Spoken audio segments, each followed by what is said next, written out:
Am I the a-hole for completely cutting my wife off from our finances because she wouldn't stop ordering takeout? I am 41 years old and male. My wife is 39 years old. My wife doesn't work due to a minor disability. It's not as if she cannot work, but she complains of discomfort and exhaustion all the time. The discussion over her working basically ended 5 years ago, and I have completely given up on the prospect of her ever having a job again. Seeing as she doesn't even come close to qualifying for disability and brings in no income, we currently live entirely off of my salary. I do not mind financially supporting her, but my wife's spending habits have gradually become more and more reckless. It began with her ordering takeout twice a week, and then that escalated into 3 times a week, and now she's ordering takeout nearly every day.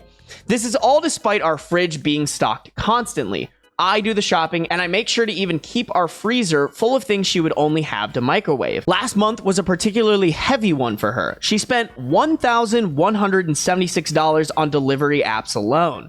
We cannot afford this. There were several days that she ordered twice. I may have reacted harshly, but on Friday, I pulled money out of our savings, completely paid off the card, and then canceled it. I then removed all the money from our joint account and funneled it into my own account.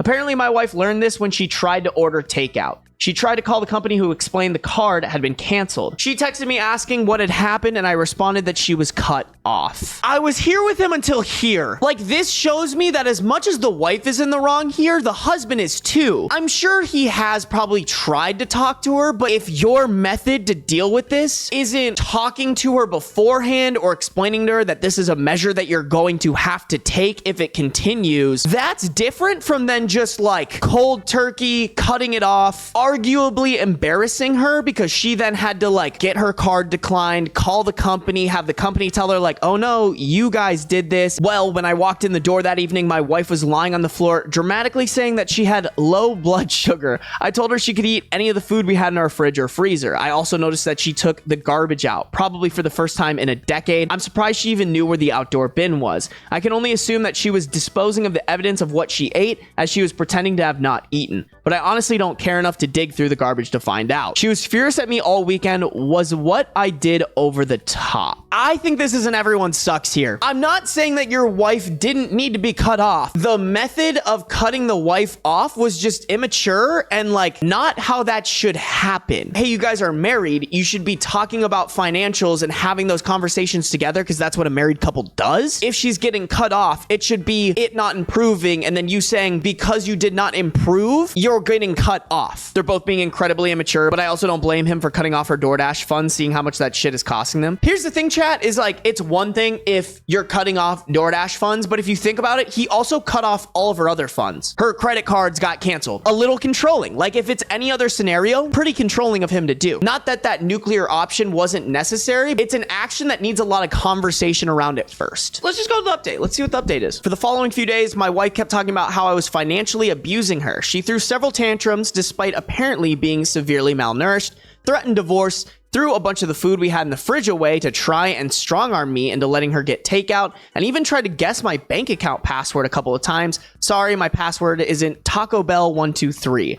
That last one was how I learned if you try to guess someone's bank account password enough times, the bank will send them in an automated email. But last Friday, the complaints and threats stopped. She seemed mostly back to normal. I figured she had given up. That was until today, which was garbage day. When I took the last bag out before taking the bin down to the curb, I discovered half a dozen fast food bags and other takeout containers in it. My wife wasn't supposed to have access to money. I had no idea how she was affording the food. I confronted her about it, and at first she denied everything. I had to bring all of her fast food garbage in to get her to fess up. She had taken out a loan. Bro, what? Taking out a loan for fast food is crazy. How do you even get a loan for that? Now, I thought that she had borrowed money from a friend or family, but she had taken out one of those predatory payday loans. Oh no. Before you ask, no, I have no idea how she was approved. Within the next hour, I froze my credit. I then drove her to the payday loan place where I paid the loan off in cash. I will now have to dip further into my savings to pay the rent. I suppose in a certain way, cutting her off was successful. She didn't order takeout anymore. She just drove to the restaurants to pick up her food for the low price of $20 for every $100 she borrowed, or $60 in fees in total. In addition, I told her that we would be getting divorced. So yeah, my marriage is over. I don't even know what alimony laws in my state are like, but I assume she'll happily live in a cardboard box under a bridge if Uber Eats will bring her food there. Listen, the wife sucks. I still think OP sucks too. This line, but last Friday the complaints and threats stopped. She seemed mostly back to normal. I figured she had given up. Like, that's just so unaware. Someone doesn't go from like threatening divorce and being like overly dramatic to just nothing. I don't know. Like, I do genuinely think the way he went about this was the worst way possible.